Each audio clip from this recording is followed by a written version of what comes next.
எல்லாம் நினைச்சதெல்லாம் நடக்கும்னு நினைச்சாங்கல்ல, அவங்களுக்கு எதுவும் நடக்காது. விதமாய் பூமி அதிர்ச்சிகள் இதெல்லாம் சொன்னால் இன்னைக்கு நிறைய பயப்படும். பஞ்சம் ஒரு பக்கம், விலைவாசி உயர்வு ஒரு பக்கம், நிறைய காரியங்களில் மனம் ஜனங்கள் குழம்பி போகத்தக்கதாக காரியங்கள் நடக்கிறது. ஆனாலும் கூட சிறுமந்தையே பயப்படாது, ராஜ்யத்தை உனக்கு தர கர்த்தர் உண்மையில பிரியமாய் இருக்கிறார் என்று சொல்லுங்க. கர்த்தருக்கு ஸ்தோத்திரம். இந்த வருஷம் சபைகள் விருத்தி அடைகிற வருஷம். சொல்லுங்க, உங்கள் குடும்பங்கள் விருத்தி அடையும், சபை விருத்தி அடையும். கர்த்தருக்கு ஸ்தோத்திரம் உண்டாகட்டும். நமக்கு ஆண்டவர் கொடுத்த அந்த வசனம் என்ன பாச்சு ஓடிட்டு இருக்கு. நீ தேடிட்டு இருக்கிறத பார்த்தோன்னு நான் யோசித்தேன். ரைட், கர்த்தருக்கு ஸ்தோத்திரம் உண்டாகட்டும். நேற்று ஒரு ப்ராமிஸ் கொடுத்துருந்தேன். நான் கொடுத்த அந்த ப்ராமிஸை நானே மீறக்கூடாது. இன்றைக்கி அந்த செய்தியை உங்களுக்கு முழுமையாய் கொடுப்பேன் அப்படின்னு நேற்று சொல்லிட்டேன். அதனால் கொஞ்சம் ஷார்ட்டாக தான் கொடுக்க போகிறேன். அதனால் ஒரு அரை மணி நேரத்துக்குள்ளாக 7 காரியங்களை உங்கள் நடுவிலே நான் பேச வேண்டும். 7 எப்பொழுதும் ஒரு பரிபூர்ணத்தை கொடுக்கும். அதனால் ஒரு பரிபூர்ணமான ஒரு ஆசீர்வாதத்தை கர்த்தர் இந்த வருஷத்தில் நிச்சயமாய் உங்களுக்கும் உங்கள் குடும்பத்துக்கும் கர்த்தர் கொடுக்க போகிறார். அல்லேலூயா. அதனால தான் சொல்கிறாரு, தேசமே பயப்படாது. நம்ம ஆட்கள் தேசம் சொன்னோன்னே நான் அடிக்கடி யோசிப்பேன், காரைக்கால் தேசத்துக்காக ஜெபிக்கிறோம். அப்படி ஒரு தேசமே இல்லை. காரைக்கால் தேசத்துக்காக ஜெபிக்கிறோம், புதுச்சேரி தேசத்துக்காக ஜெபிக்கிறோம். எல்லாத்தையுமே நம்ம ஆட்கள் தேசமாக மாற்றிடுவாங்க ஜெபத்தில். சியோன் அப்படின்னு சொல்லும்போது அது சியோனையும் குறிக்கும், தேவனுடைய சபையை குறிக்கும், அது நம்மையும் குறிக்கும் அப்படின்னு சொல்லி கொடுத்தது போல தேசம்னா நம்மையும் எடுத்துக்கலாம் அப்படின்னு சொல்லணும்னு நினைக்கிறேன். கர்த்தருக்கு ஸ்தோத்திரம். அதனால் இப்படி நினச்சிக்குவோம். கர்த்தர் சொல்கிறாரு, நீ பயப்படாத, நீ மகிழ்ந்து களி கூறு. அல்லேலூயா. எவ்வளோ விலை? மகிழ்ச்சி, சந்தோஷம் கிலோ எவ்வளவு அப்படின்னு தெரியாது. நீ சிரிச்சா சந்தோஷமாக இருப்ப. நீ மகிழ்ச்சியாக இருக்கணும் அப்படின்னு ஆண்டவர் சொல்கிறார். நீ மகிழ்ந்து களி கூர். அல்லேலூயா. கர்த்தருக்கு ஸ்தோத்திரம். ஆண்டவர் ஞானிகளுக்கு மறைத்து பேதைகளுக்கு வெளிப்படுத்தினீரே என்று ஆவியில களி கூர்ந்தாராம். மாம்சத்தில் எவ்வளவு நெருக்கம் இருக்கலாம், உறவுகளில் நெருக்கம் இருக்கலாம், பிரிவுகள் இருக்கலாம், போராட்டங்கள் இருக்கலாம். ஆனால் ஆவிக்குரிய மனிதனுடைய சந்தோஷம் என்பதே வேறு. ஏன்னா கர்த்தர் உனக்காக பெரிய காரியங்களை செய்ய போகிறார். எத்தனை பேர் விசுவாசிக்கிறீங்க? கர்த்தர் உனக்காக பெரிய காரியங்களை செய்வார். கடந்த 21 நாளில் நான் கொஞ்சம் யோசித்து பார்த்தேன். இதெல்லாம் நான் யோசிக்கவே இல்லை. 10 வருஷத்துக்கு முன்னாடி நீ இந்தியாவின் எல்லா பகுதியும் சுற்றி வந்து ஊழியம் செய்வ அப்படின்னு யாராவது எனக்கு ஒரு ப்ராஃபஸி சொல்லியிருந்தாங்கன்னா நம்பி இருக்க மாட்டேன். 1000க்கு மேற்பட்ட ஊழியக்காரர்களை நீ அபிஷேகம் பண்ணுவ அப்படின்னு சொன்னால் இது என்ன, அது ஃபூலிஷ், இதை எப்படி நம்ப முடியும் அப்படின்னு நினைப்பேன். மாநிலங்களை ஒன்று இணைக்கிறது, கர்த்தருடைய பிள்ளைகளை ஊழியக்காரர்களை ஒன்று இணைப்ப அப்படின்னு சொன்னால் அது என்னாலேயே நம்ப முடியாததான் இருந்தது. ஆனால் கர்த்தர், நீ நம்பினாலும் நம்பாவிட்டாலும் கர்த்தர் இந்த வருஷத்தில் உனக்கு பெரிய காரியங்களை செய்ய போகிறா. அல்லேலூயா, அல்லேலூயா. நான் கடந்த நாட்களில் ஜெபித்து கொண்டிருக்கும் போது கர்த்தர் என் உள்ளத்தில் கொடுத்த வார்த்தை, ரொம்ப கர்த்தர் பேச மாட்டார், சில வார்த்தைகள் தான் என் உள்ளத்தில் பேசுவார். ஆனால் அது ஸ்ட்ராங்காக இருக்கும். நான் ரொம்ப உபவாசம் பண்ணாலும் சரி, உபவாசம் பண்ணலனாலும் சரி, ஜெபிச்சாலும் சரி, ஜெபிக்கலனாலும் சரி, கர்த்தர் என்னோடு கூட பேசணும்னு நினைக்கிறத சரியான நேரத்தில் என்னோடு கூட பேசுவார். என் முயற்சினால் அல்ல, அவருடைய கிருபையினால் நான் வாழ்கிறேன். அல்லேலூயா. கர்த்தருக்கு ஸ்தோத்திரம். அந்த கிருபையை பெற்றுக்கொண்டேன். அந்த கிருபையில் ஆண்டவர் என்னோடு கூட உணர்த்தின வருஷம் இந்த வருஷம். நீ விருத்தியாகும் வருஷம், நீ விருத்தி ஆவாய். எனக்கு அந்த விருத்தி என்ற வார்த்தை ஒரு வடமொழி சொல் அல்லது சமஸ்கிருத வார்த்தை. அப்படின்னா அதுக்கு என்ன அர்த்தம் அப்படின்னு சொல்லி நான் ஒரு டிக்ஷனரி மீனிங் எடுத்தேன். டிக்ஷனரி மீனிங் எடுக்கும்போது அதில் ஒரு 7 அர்த்தங்கள் இருந்தது. அதில் என்ன சொல்கிறாங்கன்னா, வளர்ச்சி அடைகிறவைதைத்தான் விருத்தி என்று சொல்கிறார்கள். வளர்ச்சி அடைவதை.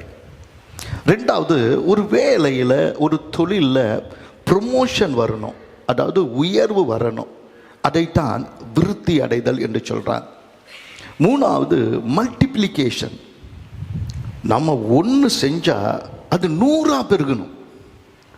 கர்த்தருக்கு ஸ்தோத்திரம். பெருக்கம். ஏன்னா அப்படி வசனம் ஆதியாகமம் 26:12 அப்படி சொல்லுது. ஈசாக்கு அந்த தேசத்தில் விதை விதைத்தான். ஆனால் அவன் எதிர்பார்த்ததை விட கர்த்தர் அவனை ஆசீர்வதித்ததினாலே, சொல்லுங்க, அவன் எதிர்பார்க்கல, ஆனால் கர்த்தர் அவனை ஆசீர்வதித்ததினால அந்த வருஷத்தில் 100 மடங்கு பலன் அடைந்தான்.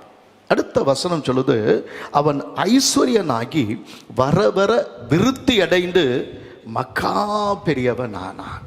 அல்லேலூயா, கர்த்தருக்கு ஸ்தோத்திரம். இதனுடைய மீனிங் என்னன்றது நமக்கு தெரியாது. அதற்கு ஈசா கிட்ட போய் கேட்டால் தான் சொல்லுவார் முழுமையா. இல்லைன்னா அது ஆண்டவர் அவர் ஆசீர்வதித்த கர்த்தர், இதுக்காக தான் அவரை இப்படி நான் ஆசீர்வதித்தேன் அப்படின்னு ஆண்டவர் சொல்லுவார். நம்ம கொஞ்சம் நினச்சி பார்க்குறதுக்கு நிறைய காரியங்கள் இருக்குது. ஆனால் இப்படிப்பா, நீ 10 மூட்டை விதைச்சா 100 மூட்டை அறுக்கலாம், ஆனால் 1000 மூட்டை அறுத்தது எப்படி அப்படின்னு கேட்டால், கர்த்தர் என் ஆசீர்வாதத்தை பெருக பண்ணினார், மல்டிப்ளை பண்ணினார். சபைகள் எருசலேமில் பெருகுவதே பெரிய காரியம். ஆனால் தேசங்கள் எங்கும் பெருக ஆரம்பித்தது. சபைகள் வளர்ந்து பெருகிற்று. அது எப்படி நடக்குது? உலகம் எங்கும் எப்படி இந்த சபை கடந்து போகுது அப்படின்னு கேட்டா ஆண்டவர் சொல்றாரு, இல்லை, உன் கணக்கு 1 + 1 2 தான். ஆனால் 2 + 2 4 தான்.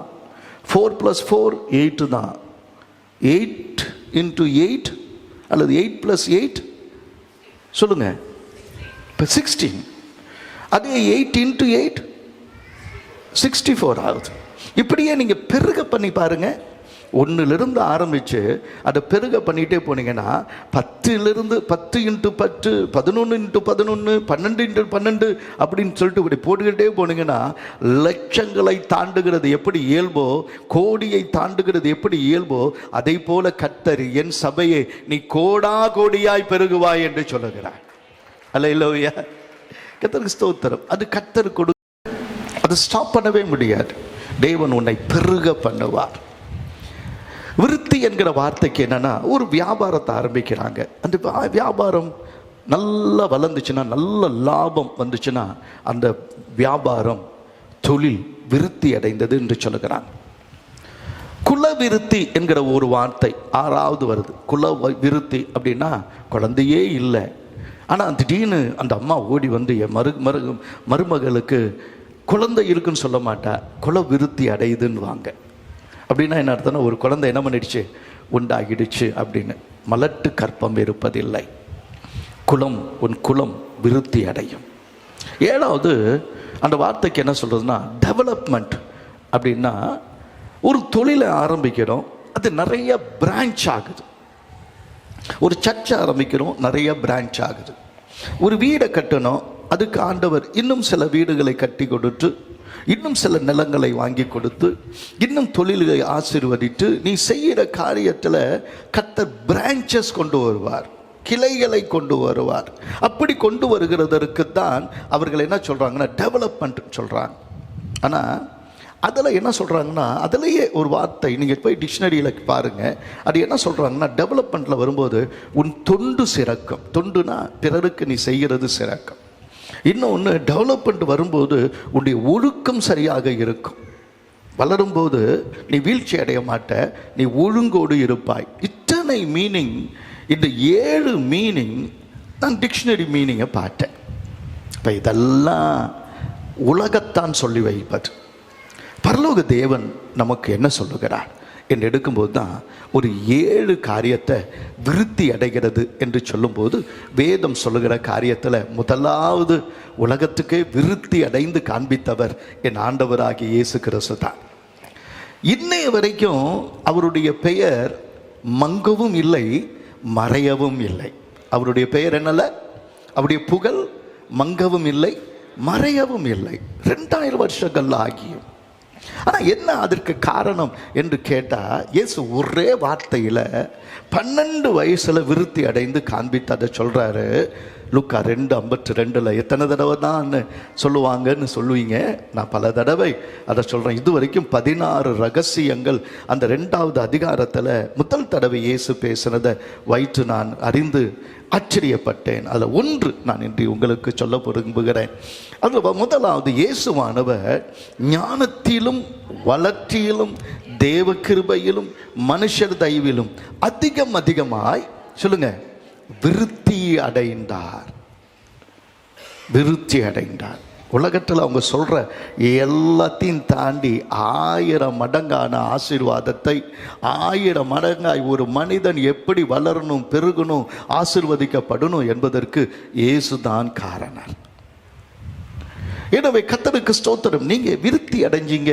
எந்த வயசுல விருத்தி அடைஞ்சிங்க? எந்த வயசுல நீங்க மேன்மையானீங்க? எந்த வயசுல உங்களுக்கு இந்த ஆசீர்வாதம் வந்தது? நீங்க எதுல இருந்து பெருகுனீங்க அப்படின்னு ஒரு வேளை கேட்டா, ஆண்டவர் பிறந்ததுல இருந்து தான்.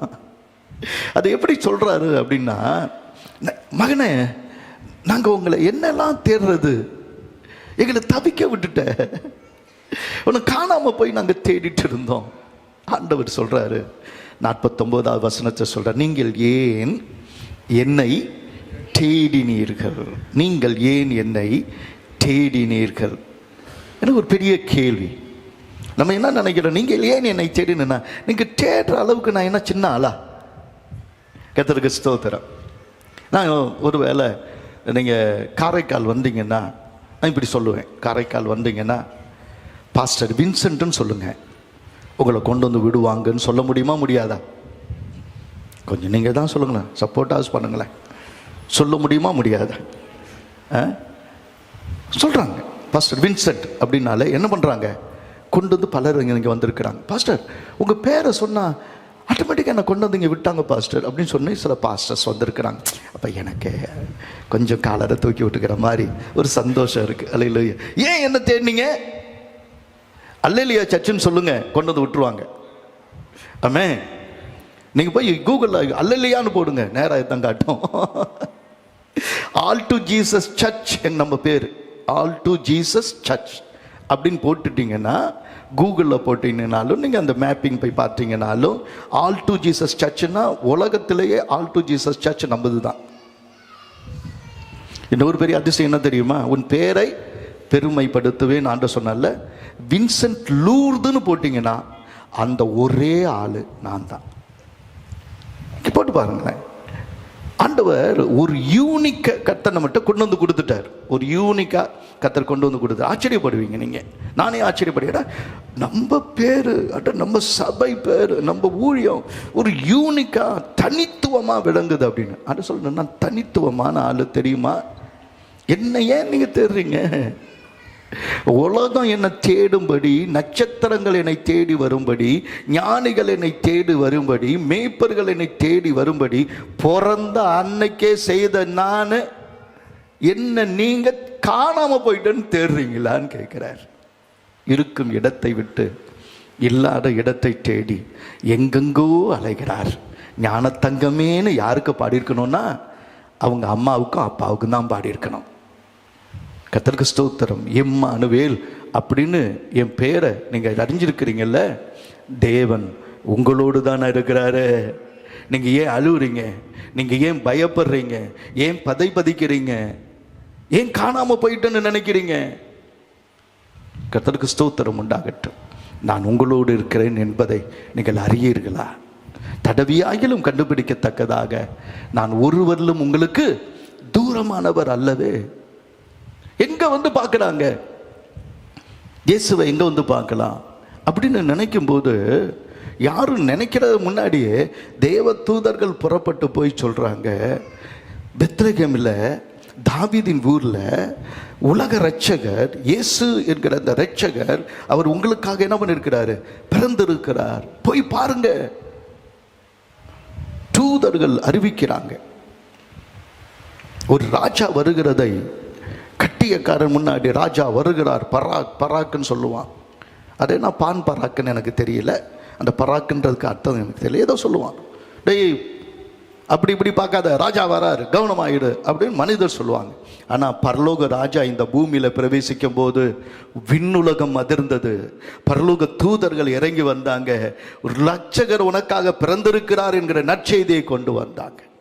சும்மா வரல. உன்னதத்தில் இருக்கிற தேவனுக்கு மகிமையும், பூமியில சமாதானமும், மனுஷர் மத்தியில பிரியத்தையும் கொண்டு வந்திருக்கிறேன். அல்லேலூயா, கர்த்தருக்கு ஸ்தோத்திரம். மேய்ப்பர்கள் அவரை வந்து பார்த்து அவரை வணங்கி பிரசித்தப்படுத்தினார்கள். ஞானிகள் வந்து அவரை பணிந்து கொண்டு அவளுடைய பரிசு பொருட்களை வைத்து அப்படி ஆசீர்வாதம் போதும் என்று போனாங்க. 12 வயதுல தேவாலயத்திலும் பெரியவராய் அங்கே இயேசு இருந்தார். அல்லேலூயா. பரலோகத்தில் தேவாலயமே இல்லை, இயேசு தான் நம்முடைய தேவாலயம். அல்லேலூயா, அல்லேலூயா. அவர் தான் அதற்கு விலக்கு.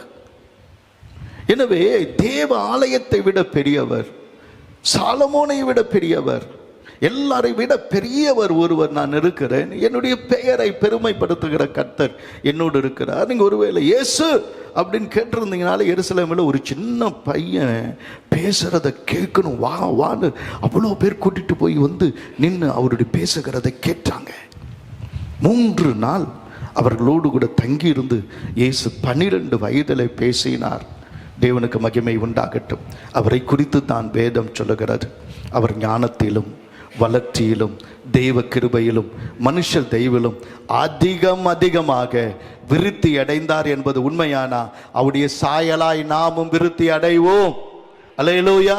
கிறிஸ்துவின் சாயலுக்குப்பாய் கர்த்தர் இந்த வருஷத்தை நமக்கு மாற்றி தருவார். அவருடைய சாயலாய் மாறும். இதெல்லாம் அந்த 4 காரியமும் நாம் வளர்வதற்கு தேவன் வைத்திருக்கிறார். கர்த்தருக்கு ஸ்தோத்திரம். 2வது 2 சாமுவேல் 5ஆம் அதிகாரம் 10ஆம் வசனம் 11ஆம் வசனத்தை வாசிக்கும் போது, தாவீது நாளுக்கு நாள் விருத்தி அடைந்தார். சேனைகளின் தேவனாகிய கர்த்தர் அவனோடு கூட இருந்தார். தீருவின் ராஜாவாகிய ஈராம் தாவீதினிடத்தில் ஸ்தானாதிபதிகளையும் கேதுரு மரங்களையும் தச்சரையும் கல் தச்சரையும் அனுப்பினார். அவர்கள் தாவீதுக்கு ஒரு வீட்டை கட்டினார்கள்.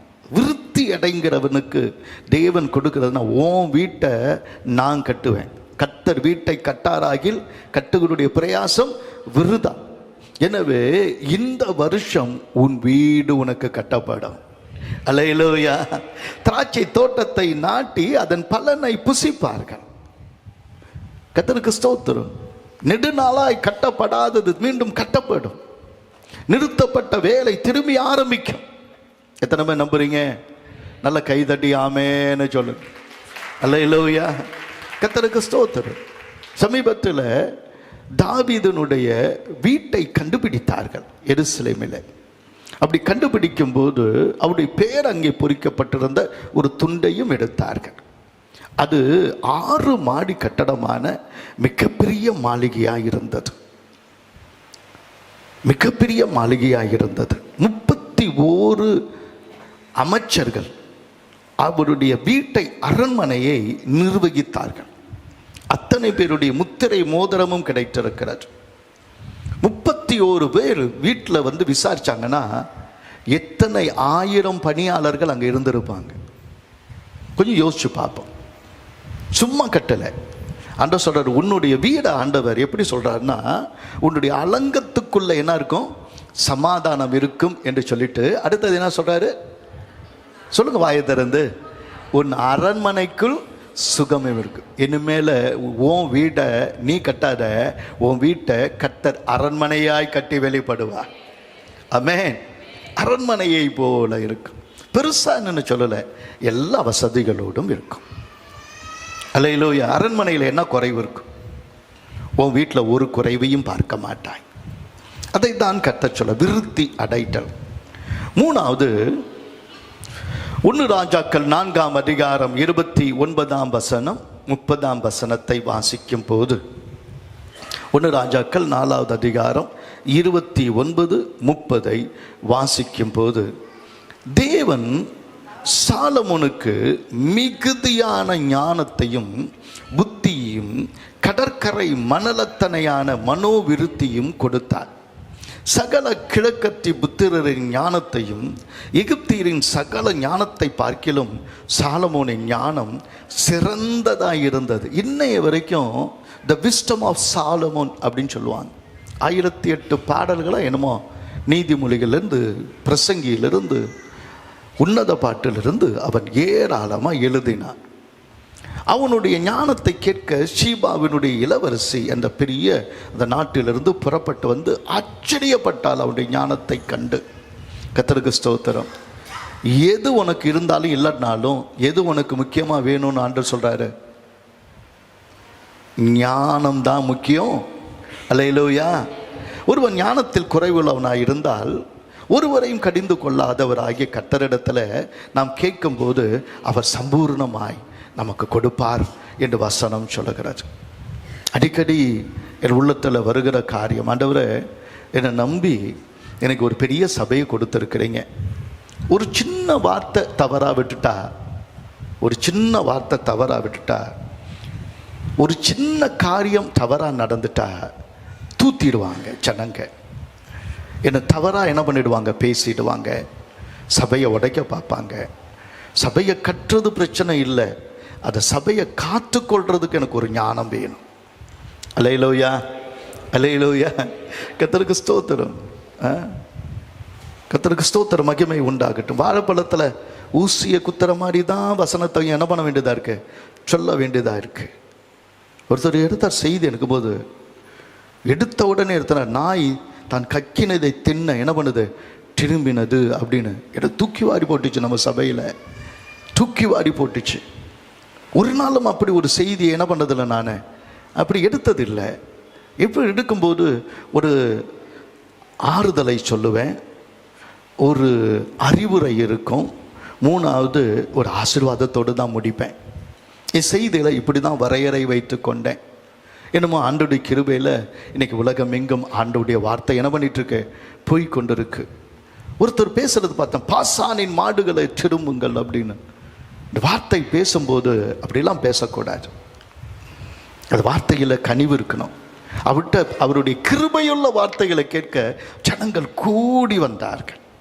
அந்த வார்த்தை சிலர் பேசும்போது, பிள்ளைங்க பேசும்போது கூட ராஜா வாடா அப்படின்னு, வாடி தங்கம் அப்படின்னு சொன்னால் அப்படியே உருகி போகிற மாதிரி இருக்கும் அவங்க பேசுகிற வார்த்தை. சில ஒரு வார்த்தை தான் பேசுவாங்க, அப்படி ஒரு ஞானமாக இருக்கும். தேவனுக்கு மகிமை உண்டாகட்டும். நம்ம சபைக்கு நம்ம முக்கியமாக நான் எதை கேட்பேன் அப்படின்னா, கொஞ்சம் ஞானத்தை கொடுங்க ஆண்டவரே. ரோட்டில் நடக்கிறது கூட ஒழுங்காக தெரியாமல் நடு ரோட்டில் ஒரு ஆள் நடந்தால் அது நம்ம விசுவாசியாக இருக்குது, எப்படி ஓரம் பார்த்து நடக்கிறதுக்கு அவங்களுக்கு ஒரு ஞானம் வேணும்னு கூட கேட்பேன். கர்த்தருக்கு ஸ்தோத்திரம். வேதம் ஞானத்தை தரும். கர்த்தருடைய வாயிலிருந்து ஞானமும் அறிவும் நமக்கு வரும். கர்த்தருக்கு ஸ்தோத்திரம். ஞானம் தன் வீட்டை என்ன பண்ணும், கட்டி சித்திரம் தீர்க்கும். உங்கள் வீட்டை கட்டுறதுக்கு கூட, உங்கள் குடும்பத்தை நடத்துறதுக்கு ஞானம் தேவை. எனவே தேவன் இந்த வருஷத்தில் உங்களுக்கு ஞானத்தையும் புத்தியும் தருவார் என்று விசுவாசிக்கிறவங்க எத்தனை பேர் நல்லா கைதட்டி ஆமேன்னு சொல்லுங்க. கர்த்தருக்கு ஸ்தோத்திரம் உண்டாகும். நீதிமொழிகள் 9ஆம் அதிகாரம் 11ஆம் வசனத்தில் இந்த விருத்தி என்கிற வார்த்தை வரும்போது அந்த வசனம் சொல்லுகிறது, என்னாலே உன் நாட்கள் பெருகும், உன் ஆயுசின் வருஷங்கள் விருத்தியாகும். உன் ஆயுசின் வருஷங்கள் விருத்தியாகும். நான் நேற்று தினத்தில் ஜெபிக்கும் போது என்னுடைய ஒரு நண்பரை நினைத்தேன்.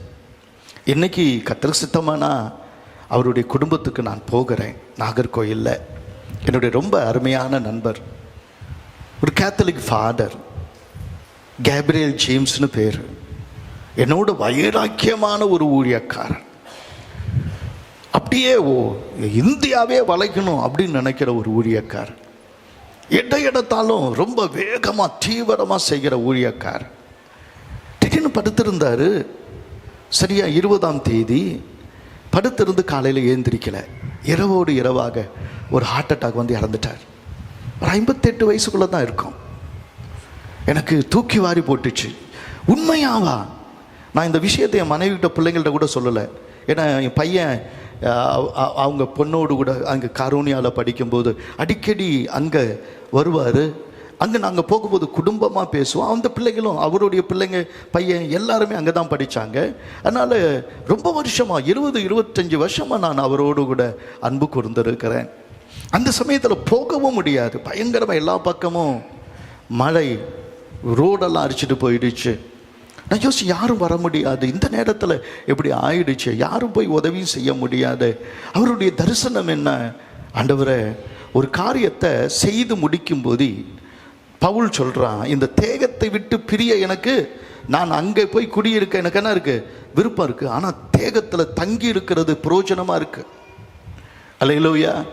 நீ இருக்கிற வரைக்கும் ஆயிரமான பேருக்கு நீ ஆசீர்வாதமாக இருக்கணும்னு தான் தேவன் வச்சிருக்கிறார். ஏதோ 4 பேர் உன்னால் ஆசீர்வாதமாக இருந்தாலும் கர்த்தர் இந்த பூமியில் வச்சிருக்கிறார். உடைய ஆயுசு நாட்கள் பெருக வேண்டும். கர்த்தருக்கு ஸ்தோத்திரம் உண்டாகட்டும். ஒரு மனிதன் முடியும் போது திடீரென்று ஒரு மரணம் வரும்போது தரிசனம், ஓட்டம் எல்லாமே ஒரே நாளில் மூடிடும். வரும் காயமே இது பொய்யடா அப்படின்னு மாறிடும். இன்றிரவு நீ மரித்தால் யாருக்கு அது சொந்தம் என்று சொல்லி ஒரு பாடல் உண்டு. அப்போ ஆஸ்தி, செல்வம் எல்லாத்தையும் சேர்க்க நீ ஆசைப்படுற, உன் ஆத்துமாவை தேவன் எடுத்துக்கிட்டா இன்னைக்கு என்ன ஆகும்? கர்த்தருக்கு ஸ்தோத்திரம். அட சொல்லாரு, இல்லை, ஆண்டவருடைய வார்த்தை கொஞ்சம் வித்தியாசமாக கர்த்தர் என்ன சொல்றாருன்னா, தேவனை விருட்சத்தின் வருஷங்களை போல உன்னுடைய வருஷங்களை நான் என்ன பண்ணுவேன், பெருக பண்ணுவேன். இருக்க இருக்க வைரம், அல்லேலூயா, வளர வளர வைரம். அதுதான் என்னது, மரம். நல்ல மரம், கேதுரு மரம் அல்லது நல்ல மூங்கில் மரத்தை சொல்லாதீங்க, கர்த்தருக்கு ஸ்தோத்திரம், தேக்கு மரம் சொல்லுங்களேன். அப்படி தேக்கு மரம் வளர வளர எத்தனை வருஷம் என்னன்னா வைரமாக தான் என்ன பண்ணுது, மாறுது. இருக்க இருக்க வைரம், வர வர பிரான்ச்சஸ், வர வர செழிப்பு, வர வர ஆழத்தில் வேர் விடுது. யாக்கோபு வேர் பற்றி இஸ்ரவேல் பூத்து காய்த்து உலகத்தை பல நாள் நிரப்பும் காலம் வரும் சொல்றார். அப்போ அதுக்கு அடிப்படை உன்னுடைய ஆயுச நாட்கள் என்னாலே விருத்தியாகும். அல்லேலூயா, கர்த்தருக்கு ஸ்தோத்திரம். காலத்துக்கு முன்னாடி நீ எடுத்துக்கொள்ளப்பட மாட்ட. என்ன ஆச்சரியம் பாருங்க. அல்லேலூயா, கர்த்தருக்கு ஸ்தோத்திரம். 5வது அப்போஸ்தலர் 6ஆம் அதிகாரம் 7ஆம் வசனத்தை வாசிக்கும் போது, 7ஆம் வசனத்தை வசிக்கிறோம், எடுத்து வாசிங்க. தேவ வசனம் விருத்தி அடைந்தது, சீஷருடைய தொகை எருசலேமிலே மிகவும் பெருகிற்று, ஆசாரியர்களில் அநேகரும் விசுவாசத்துக்கு கீழ்ப்படிந்தார்கள். நிறைய பேர் அற்புதங்களை கண்டு போகிறவர்கள். நான் நிலைத்து நிற்கிறதற்கு ஒரு காரணம், வசனத்தில் நிலைத்து நின்றதனால் இன்றைய வரைக்கும் நிற்க கர்த்தர் கிருபை தந்திருக்கிறார். வசனத்தில் பெருக வேண்டும், வசனத்தை அறிந்திருக்க வேண்டும். வசனத்தை அறிந்து விசுவாசியாய் மாத்திரமல்ல சீஷராய் மாற வேண்டும். சீஷராய் மாத்திரமல்ல நாம் ஊழியக்காரராய் ஆசாரியராய் மாற வேண்டும். நம்மால் சபைகள் பெருக வேண்டும். தேவனாகிய கர்த்தர் வசனத்தின் விருத்தியை இந்த நாட்களில் கொடுக்கிறார். நீங்கள் இந்த வாழ்கிற இந்த உலகம் ஒரு ஆவிக்குரிய உலகம் அல்ல, பிசாசுகளின் உலகம்.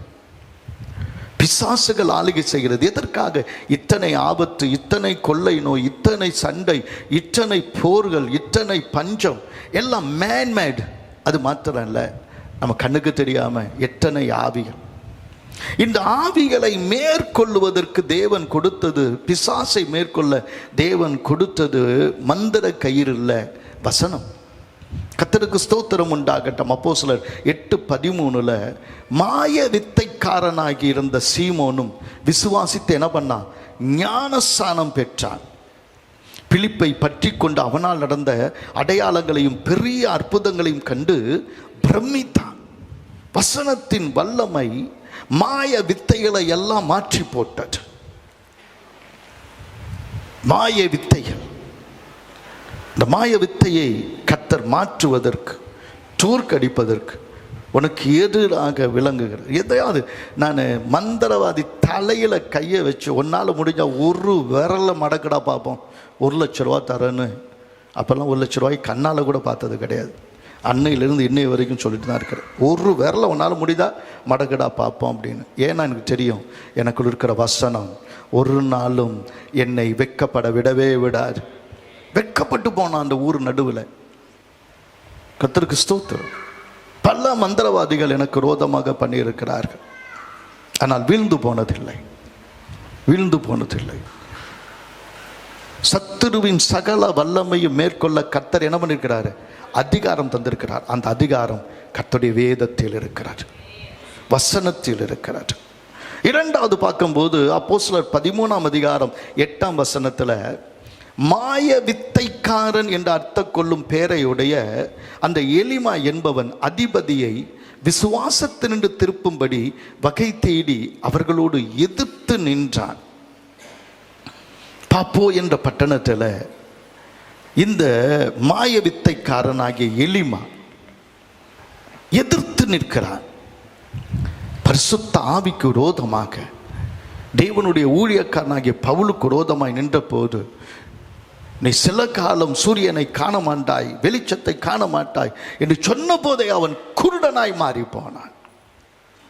இன்னைக்கு ஜனங்களை குருட்டுத்தனமாய் மக்களை நம்ப வைத்திருக்கிற இந்த மாய வித்தைகள் எல்லாம் அழிந்து போகும்படி கர்த்தருடைய வசனம் விருத்தி அடைய போகிறார். அல்லேலூயா, அல்லேலூயா. நட்ட கல்லும் பேசுமோ நாதன் உள்ளிருக்கையில் அப்படின்னு சொல்றாங்க. ஆனால் இன்னை வரைக்கும் அதை உணரலையே ஜனங்க. ஏப்பா இதுக்கு போய் நான் இதெல்லாம் செய்யறேன்னு, இது பேசுமா அப்படின்னு எதை குறித்தும் அவர்களுக்கு உணர்வில்லையே. குருட்டுத்தனமான ஆவி. என் பொண்ணுக்கு கல்யாணம் ஆகாமல் இருக்கு, வருஷம் சாமிக்கு கல்யாணம் பண்ணிட்டு உட்காந்துருக்கிறேன்னு நான் அப்படின்னு யோசிக்கலையே. வெளியில் தெருவில் எத்தனையோ பேர் பசியும் பட்டினியுமா சாகிறாங்க. அவங்களுக்கு குடிக்கிறதுக்கு பால் இல்லை, அவங்களுக்கு கொஞ்சம் சாப்பிட்றதுக்கு வழி இல்லை, அவங்க தங்குறதுக்கு வீடு இல்லை. ஆனால் இன்னைக்கு மக்களுடைய மனது குருட்டாட்டம் பிடித்து எப்படி ஓடிக்கொண்டிருக்கிறது என்பதை கொஞ்சம் பாருங்க. இந்த எலிமா போன்றவர்களுடைய கண் மயங்கும்படி தேவனாகிய கர்த்தர் பரிசுத்த ஆவியானவர் வெளிப்படும் போது வசனம் விருத்தி அடைகிறது. அப்போஸ்தலர் 16ஆம் அதிகாரம் 18ஆம் வசனத்தில் ஒரு குறி சொல்லுகிற ஆவி இப்படி அநேக நாள் செய்து கொண்டிருந்தால், குறி சொல்லுகிறவள் பவுல் சினம் கொண்டு திரும்பி பார்த்து, நீ இவளை விட்டு புறப்படும்படி இயேசு கிறிஸ்துவின் நாமத்தினாலே உனக்கு கட்டளையிடுகிறேன் என்று அந்த ஆவியினுடனே சொன்னான். அந்த நேரமே அது புறப்பட்டு போயிற்று. இன்னைக்கு குறி சொல்லுகளிடத்தில் தான் கூட்டம். அப்படிப்பட்டது ஒரு பயங்கர ஆவி. அந்த பிசாசின் கட்டிலிருந்து ஜனங்களை விடுதலையாக்க தேவனாகிய கர்த்தர் தமது வல்லமையை இப்பொழுது அப்போஸ்தல நாட்களில் நடந்தது போலவே நடக்க பண்ணி பிசாசின் கிரியைகளை அழிக்கும்படி தேவகுமாரன் வெளிப்படும் போது சபை விருத்தி அடையும் என்று சொல்லுகிறார். சபை விருத்தி அடையும். ஆறாவதாக 1 கொரிந்தியர் 14ஆம் அதிகாரம் 12ஆம் வசனம். 1 கொரிந்தியர் 14ஆம் அதிகாரம் 12ஆம் வசனத்தை வாசிக்கும் போது, நீங்களும் ஆவிக்குரிய வரங்களை நாடுகிறவர்களானபடியால் சபைக்கு பக்தி விருத்தி உண்டாகத்தக்கதாக அவைகளில் தேரும்படி நாடுங்கள். கொஞ்சம் அந்த புரியறதுக்கு 4ஆம் வசனத்தை வாசிங்க. அந்நிய பாஷையில் பேசுகிறவன் தனக்கே பக்தி விருத்தி உண்டாக பேசுகிறான். தீர்க்க தரிசனம் சொல்லுகிறவனோ சபைக்கு பக்தி விருத்தி உண்டாக பேசுகிறான். கர்த்தருக்கு ஸ்தோத்திரம். அப்ப வெறும் அந்நிய பாஷையோடு கூட சபை திருப்தியாக்கி விடக்கூடாது. தீர்க்க தரிசன வரங்கள் சபைக்குள்ள கிரியை செய்ய வேண்டும். ஞான வரங்கள், பேச்சு வரங்கள், விசுவாச வரங்கள் என்று 9 வரங்கள் அவைகள் கீழே இருக்கிறது. ஒவ்வொருவருக்கும் வரம் இல்லாமல் இல்லை, ஒவ்வொருவரும் வரம் பெற்றவர்கள். ஆனால் எந்த வரம் பெற்றவர்கள் என்பதை நாம் அறிய வேண்டும். எனக்கு அது ஒரு பெரிய குழப்பம். எனக்கு ரொம்ப நாளாக ஊழியத்தை கர்த்தர் என அழைச்சாரா என்பது எனக்கு ஒரு பெரிய குழப்பம். முழு நேரமா பகுதி நேரமா என்பது ஒரு பெரிய குழப்பம். எனக்கு பாடுறதுல தாளந்து உண்டு, கிருபையா கர்த்தர் கொடுத்தார். பாடல் கட்டுறதுல கிருபை கொடுத்தார், எழுதுறதுக்கு கிருபை கொடுத்தார். இப்படி பல காரியங்களை கர்த்தர் கொடுத்தார். ஆனால் எனக்கு என்ன வரம் அப்படின்னு எனக்கு தெரியாது. கர்த்தருக்கு ஸ்தோத்திரம். வசனத்தை போதிக்கிற அதிகாரம்தான் தேவன் எனக்கு கொடுத்த வரம் என்று உணர்ந்த பிறகு அதில் மட்டும் ஸ்டாண்ட் பண்ண தேவன் கிருபையாய் சபையை வளர பண்ணியிருக்கிறார். அல்லேலூயா. உனக்கு கொடுக்கப்பட்ட வரம் எது? எல்லாத்தையும் செய்ய தெரியும் சொல்லுவோம், ஆனால் எதுலையுமே உருப்படியாக இருக்க மாட்டோம். எதுலையாவது ஒன்றுலையாவது உருப்படியாக இரு. பக்கத்தில் இருக்கவங்களை கையை பிடிச்சி சொல்லுங்கள், எதுலையாவது உருப்படியாக இருக்கிறியா? சொல்லுங்கள், எதுலையாவது உருப்படியாக இருக்கிறியா? ஏதாவது சொல்லிக்கொள்கிற அளவுக்கு ஏதாவது ஒன்றாவது இருக்கா அவன்கிட்ட, இதெல்லாம் ஒன்றாவது செய்ய முடியும் அப்படின்னு. கர்த்தருக்கு ஸ்தோத்திரம் உண்டாகட்டும். முதல்ல இங்கே சபை கட்டின போது, இப்போ எல்லாருமே வந்து சொல்லுங்க சபை ஆச்சரியமாக இருக்குது அப்படின்னு சொல்லுவாங்க. ஆனால் சபை கட்டின போது அது விழுந்துச்சுன்னு எத்தனை பேருக்கு தெரியும்?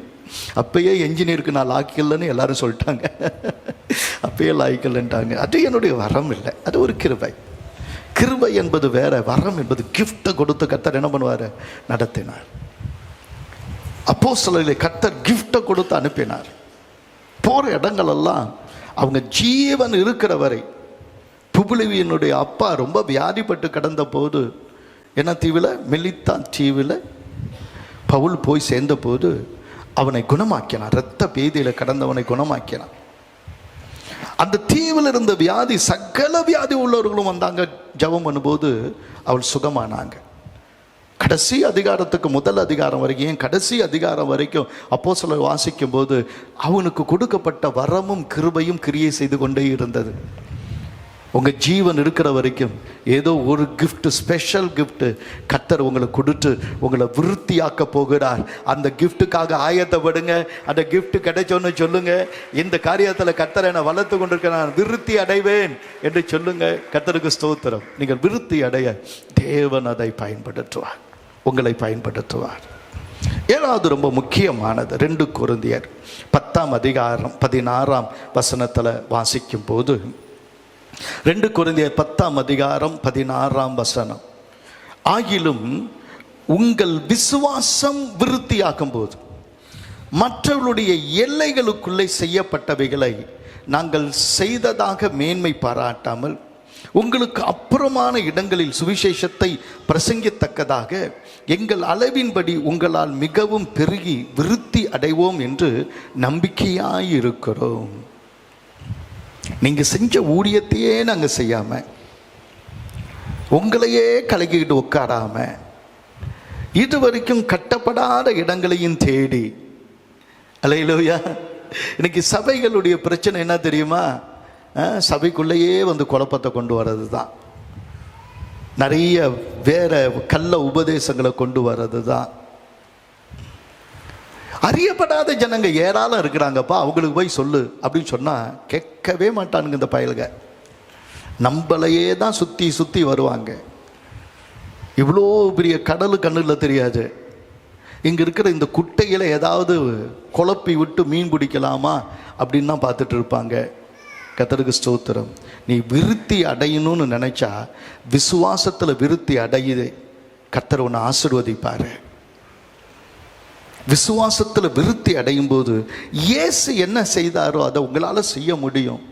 புறஜாதியாரை கர்த்தர் வசனத்தினால் கீழ்ப்படைய பண்ணுவார். அது 15ஆம் அதிகாரம், ரோமர் 15ஆம் அதிகாரம் 18ஆம் வசனத்தை வாசிக்கும் போது கர்த்தருக்கு ஸ்தோத்திரம் உண்டாகட்டும்.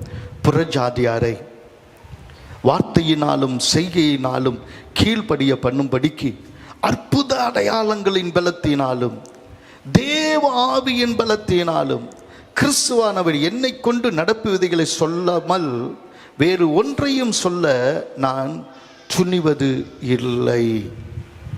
இல்லை. அப்ப என்ன சொல்றாரு? புறஜாதியார் தேவனுடைய வார்த்தையினாலும் அவருடைய செய்கையினாலும் கீழ்ப்படிய பண்ணும் பொருட்டு அற்புதங்கள் அடையாளங்களின் பலத்தை கர்த்தர் உங்களுக்கு கொடுக்க போகிறார். உங்க விசுவாசத்தின் அளவு நீங்கள் வளருவீர்கள். நீ விசுவாசித்தால் சத்தமா சொல்லுங்க, தேவனுடைய மகிமையை காண்பாய். நான் விசுவாசித்தேன் அதனால் அதிகமாய் பேசுகிறேன் என்று சொல்லுகிறார்.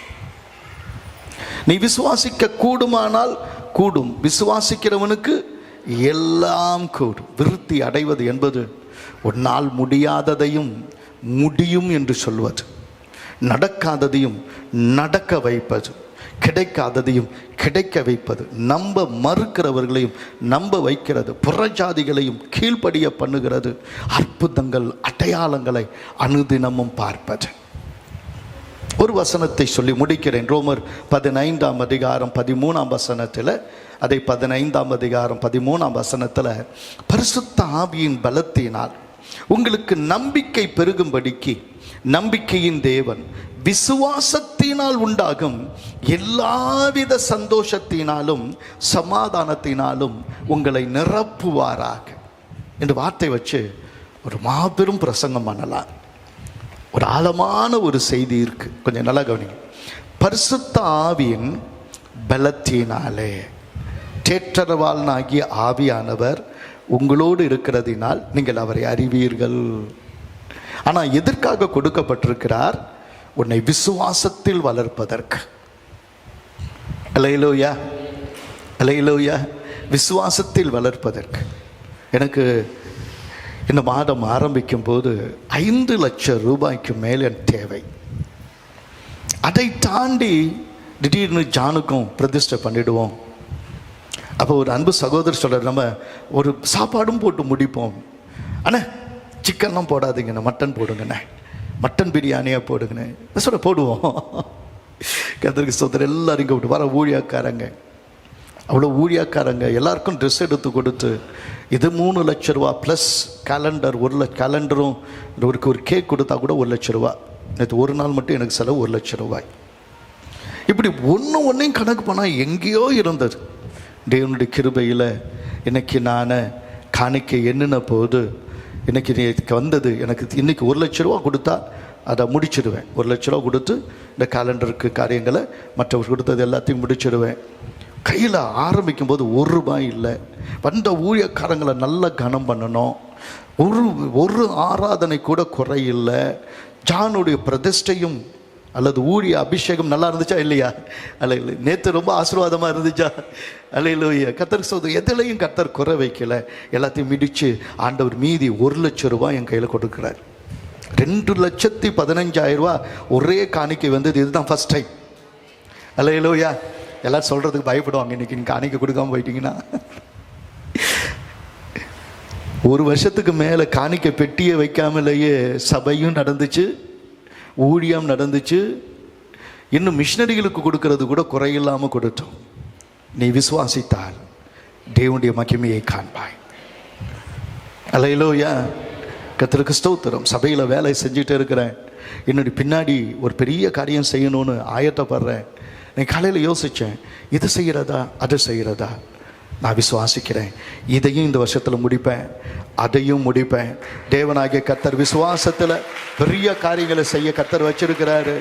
வட இந்தியாவில் ஒரு மாநிலம் விடாமல் அவைகளை ஒன்று சேர்ப்பதற்கு தேவன் நம் சபையை கொண்டு வந்து பெரிய காரியங்களை செய்ய போகிறார். பரிசுத்த ஆவியானுடைய பலத்தினாலே என்ன நடக்கும்? கொஞ்சம் நல்லா இது கொஞ்சம் புரிஞ்சுக்கிட்டீங்கன்னா சந்தோஷமாக ஜெபிப்பீங்க. அதுக்காக தான் திரும்பி திரும்பி சொல்கிறேன்.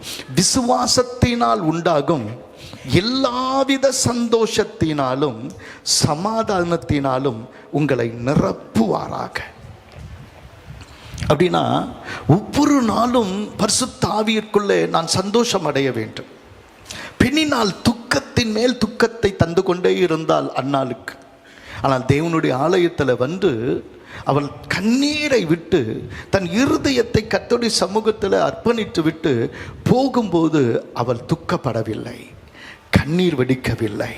சந்தோஷத்தினால் நிரம்பினாள், விசுவாசத்தினால் நிரம்பினாள்.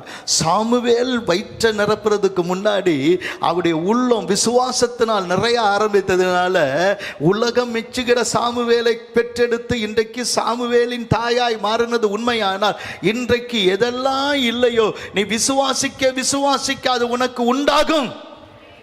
அல்லேலூயா. கர்த்தருக்கு ஸ்தோத்திரம்.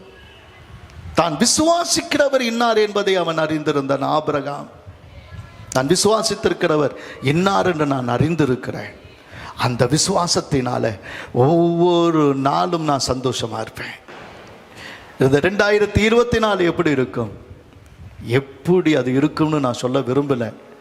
எல்லா விஞ்ஞானிகளும், சரித்திர ஆசிரியர்களும், அரசியல்வாதிகளும், அரசியல் ஆலோசகர்களும் ஒவ்வொருத்தவங்களும் சொல்றது, அவர் இப்படி தீர்க்க தரிசனம், இவர் இப்படி தீர்க்க தரிசனம், எதுவுமே மனதுக்கு ரம்மியமாகவும் இல்லை, நல்லாவும் இல்லை. உலகம் அப்படிதான், இருள் பூமியை மூடும், காரிருள் ஜனங்களை மூடும். ஆனாலும் கர்த்தர் உன்மேல் உதிப்பார், கர்த்தருடைய மகிமை உன்மேல் காணப்படும். அல்லேலூயா. விசுவாசிக்கிறதுனால் பேசுகிறேன். நீ விசுவாசிக்க கூடுமானால் கூடும். விசுவாசிக்கிறவனுக்கு எல்லாம் கூடும் என்று சொல். எழுந்து நிற்கலாம். தேவனுக்கு மகிமை உண்டாகட்டும். அல்லேலூயா. ஸ்தோத்திரம்.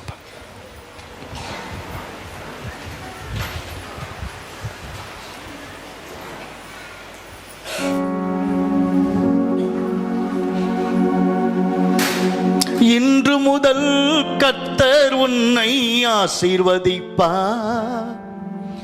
என்றும் கர்த்தர் கரத்தில் நீ சுகமாயிருப்பாய்.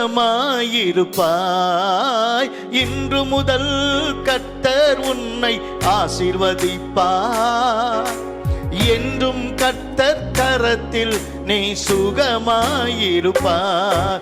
நீ ஆசீர்வதிக்கப்படுவாய், என்றும் சுகமாயிருப்பாய். நீ ஆசீர்வதிக்கப்படுவாய், என்றும் சுகமாயிருப்பாய். இன்று முதல் கர்த்தர் உன்னை ஆசீர்வதிப்பார். என்றும் கர்த்தர் கரத்தில் நீ சுகமாயிருப்பாய். பரலோக ராஜ்யம் உனதாகும், ஆவியில் எளிமையாய் நடந்திடு. பரலோக ராஜ்யம் உனதாகும், ஆவியில் எளிமையாய் நடந்திடு. இன்று துயரப்படும் நீயோ நாளை ஆறுதல் அடைந்திடுவாய். இன்று துயரப்படும் நீயோ நாளை ஆறுதல் அடைந்திடுவாய். நீ ஆசீர்வதிக்கப்படுவாய், என்றும் சுகமாயிருப்பாய். நீ ஆசீர்வதிக்கப்படுவாய், என்றும் சுகமாயிருப்பாய். இன்று முதல் கர்த்தர் உன்னை ஆசீர்வதிப்பார். என்றும் கர்த்தர் கரத்தில் நீ சுகமாயிருப்பார். இரக்கமுள்ளோர் யாவரும் இரக்கம் நிச்சயம் பெறுவார்கள். இரக்கமுள்ளோர் யாவரும் இரக்கம் நிச்சயம் பெறுவார்கள். உள்ளத்தில் தூய்மை உள்ளவர்கள் உறுதியாய் தேவனை காண்பார்கள். உள்ளத்தில் தூய்மை உள்ளவர்கள் உறுதியாய் தேவனை காண்பார்கள். நீ ஆசீர்வதிக்கப்படுவாய், என்றும் சுகமாயிருப்பாய். நீ ஆசீர்வதிக்கப்படுவாய், என்றும் சுகமாயிருப்பாய். இன்று முதல் கர்த்தர் உன்னை ஆசீர்வதிப்பார். என்றும் கர்த்தர் கரத்தில் நீ சுகமாயிருப்பாய். சமாதானம் விரும்பி பண்ணுபவர் தேவனின் புத்திரராவார்கள். சமாதானம் விரும்பி பண்ணுபவர் தேவனின் புத்திரராவார்கள். நீதியின் நிமித்தம் துன்பப்பட்டால் பரலோக ராஜ்யம் சேர்வார்கள்.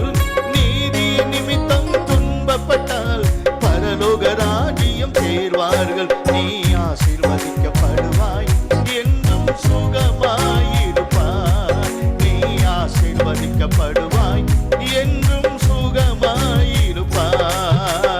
இன்று முதல் கர்த்தர் உன்னை ஆசீர்வதிப்பார். என்றும் கர்த்தர் கரத்தில் நீ சுகமாயிருப்பாய். இன்று முதல் கர்த்தர் உன்னை ஆசீர்வதிப்பார். என்றும் கர்த்தர் கரத்தில் நீ சுகமாயிருப்பாய். ஹல்லேலூயா. நீதிமான் பனையை போல செழித்து லீபனுள் உள்ள கேதுருவை போல வளருவான். கர்த்தருடைய ஆலயத்திலே நாட்டப்பட்டவர்கள் எங்கள் தேவனுடைய பிரகாரங்களில் செழித்திருப்பார்கள் என்று சொல்லப்பட்டிருக்கிறதே. இன்றிலிருந்து உம்முடைய பிள்ளைகள் விருத்தி அடைந்து செழித்திருக்க போகிறதற்காக உமக்கு ஸ்தோத்திரம் அப்பா.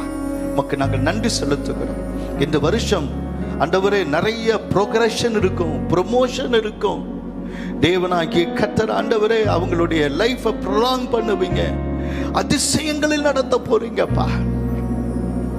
ஒவ்வொரு நாளும் சந்தோஷத்தினாலும் அற்புதங்களினாலும் ஆவியானவர்களை நிரப்ப போகிறதற்காக உமக்கு ஸ்தோத்திரம். விசுவாசத்தில் விருத்தி அடைவதற்காக, நீ விசுவாசித்தால் தேவனுடைய மகிமையை காண்பாய் என்று சொல்லப்பட்ட வசனத்தின்படி இந்த வருஷம் ஒவ்வொரு நாளும் அவர்கள் தேவ மகிமையை காணத்தக்கதாக கர்த்தர் பெரிய காரியங்களை செய்கிறதற்காக உமக்கு ஸ்தோத்திரம். விசுவாசிக்கிறவர்கள் பாக்கியவான்களாய் இருப்பார்களாக, விசுவாசத்தில் விருத்தி அடைவார்களாக. தேவன் ஒவ்வொருவரையும் குடும்பம் குடும்பமாய் பேர் பேராய் ஆசீர்வதியும் இயேசு கிறிஸ்துவின் பெயரால் கேட்கிறோம் பிதாவே, ஆமென். என் ஆத்துமாவே கர்த்தரை ஸ்தோத்திரி, என் முழுவதுமே கர்த்தருடைய பரிசுத்த நாமத்தை ஸ்தோத்திரி. என் ஆத்துமாவே கர்த்தரை ஸ்தோத்திரி, கர்த்தர் செய்த சகல உபகாரங்களையும் மறவாதே, ஆமென். கர்த்தராகிய இயேசு கிறிஸ்துவின் கிருபையும் பிதாவாகிய தேவனுடைய அன்பும் பரிசுத்த ஆவியானுடைய அந்யோன்ய ஐக்கியம் நம் அனைவரோடும் உலகில் உள்ள எல்லா பரிசுத்தவான்களோடும் கர்த்தருடைய வருகை மட்டும் என்றென்றும் நிலைத்திருப்பதாக, ஆமென். ஹல்லேலூயா, ஹல்லேலூயா, ஹல்லேலூயா. கர்த்தர் உங்களை ஆசீர்வதிப்பாராக.